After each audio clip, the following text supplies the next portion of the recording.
I have too much Toyota news to cover. Grab your snacks and drinks, buckle in, and let's go. We're talking about July production, and they keep snapping cars off the production line. We're not going to have the volume that we need as the consumers. And it's not just for Toyota, it's everyone, but Toyota is very upfront about the production that they are cutting. Global production volume for July is expected to be approximately 800,000 units. We've revised the global production plan by about 50,000 units from the number provided to our suppliers at the beginning of the year. As for July, they previously announced that some plants in Japan will suspend operations. However, due to the continued impact of COVID-19 outbreak at one of their suppliers in China, like 99.9%, sure, they're not going to communicate that, but where else would it be? They've decided to extend the period of operation suspension at some of their plants and production lines. Global production volume for July through September is estimated to average about 850,000 units per month. Still, even though they are cutting production for now, they're saying the production forecast for the fiscal year remains unchanged. So I guess they plan on making it up on the back end. Okay, so let's look into which lines, which vehicles, which plants are affected. And we're looking at this column right here that's kind of outlined. All these in the left column for July, which we're not there yet, we're not even July yet, that still remains to be the same. But this column on the far right are the new, well, not the far right, but this one is the new updates for production closings. So let's start with the Motomachi plant. It sucks because they make the BZ4X there, the Subaru Solterra, the upcoming Lexus RZ. So your only plant that makes fully battery electric vehicles that's not in China is getting crimped down. Also, GR Yaris is produced there. That means the GR Corolla is also going to be produced there. So volume is going to be potentially upset out of the Motomachi plant for the rest of the year because they keep making these production cuts. But July doesn't look good.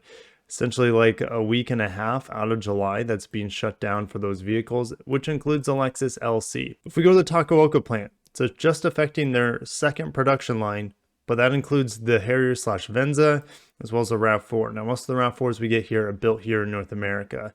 The exception would be like the RAV4 Prime, which we don't get a lot of those anyways. But here are all those dates that vehicle won't be, or those vehicles won't be built. I'll look at the Tahara plant, production line 3. Man, that's a lot of Lexus vehicles. LS, IS, RC, RCF. There's no other place in the world where they make those vehicles. So those are shut down only for July 1st, though. Now that I'm looking at the rest of the graph, all these models here down below are the ones getting shut down just for July 1st, because it doesn't look like there's any new announcements for the rest of the vehicles, which is good. Thank God, because the Land Cruiser and the LX, they definitely need production to keep rolling. So what we're getting taken hits on for sure is the Harrier, the Venza, the RAV4, the LC, the GR Yaris. Could be eventually the GR Corolla, depending on when production starts on that car. BZ4X, Solterra, and RZ450E. Again, don't really know when production starts on the RZ450E. It's probably by the end of the year. And this might be the old Crown. And more than likely, because the old Crown is based off of the N/L platform, which the LC uses, the Mirai uses. So Mirai and Crown are very much on the same platform, where the new Crown is based off the K platform, and there are no K platform vehicles there that I'm aware of, unless the Noah and Voxy are, which it could be. Anyways, we have so much other Toyota news.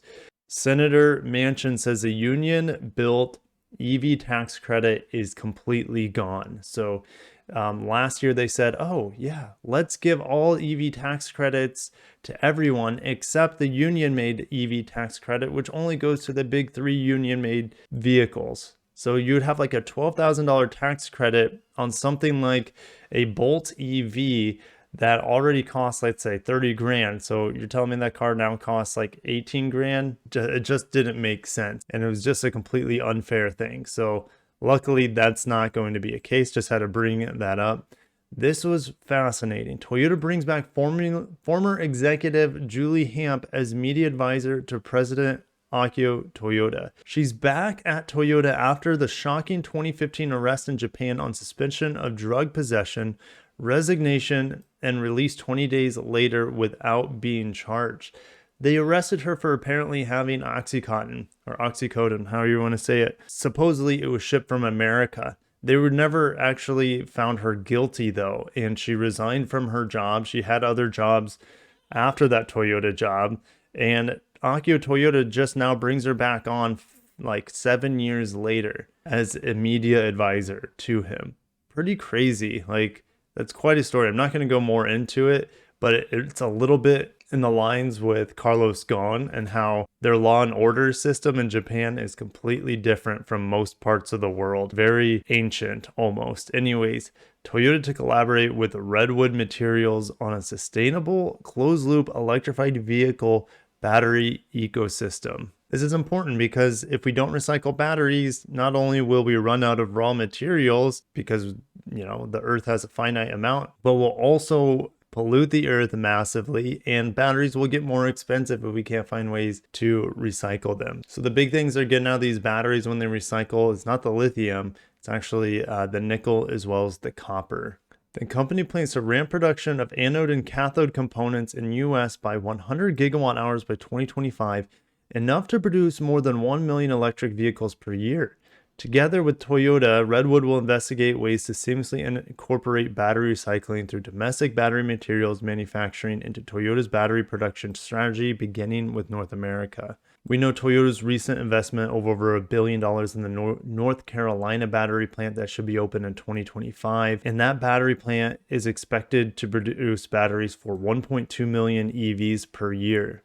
And speaking of that North Carolina battery plant, we do have the main Toyota personnel there, or should I say the top personnel. We have Sean Suggs, Don Stewart, April Mason, Emily Wildman Holland, and they have write-ups about the history of each person and their responsibilities here for this manufacturing plant of batteries in North Carolina. So this new plant will employ over 1,700 people and have 4 production lines capable of delivering enough lithium-ion batteries for 200,000 vehicles each year beginning in 2025. But in the last article we read, they can increase that population of batteries or production of batteries to 1.2 million vehicles per year when they open up all 6 production lines. Actually, probably more than that when all is said and done. Production volume continues to go down for the BZ4X, for the Solterra, and those vehicles, the demand, of course, is way higher than the actual production.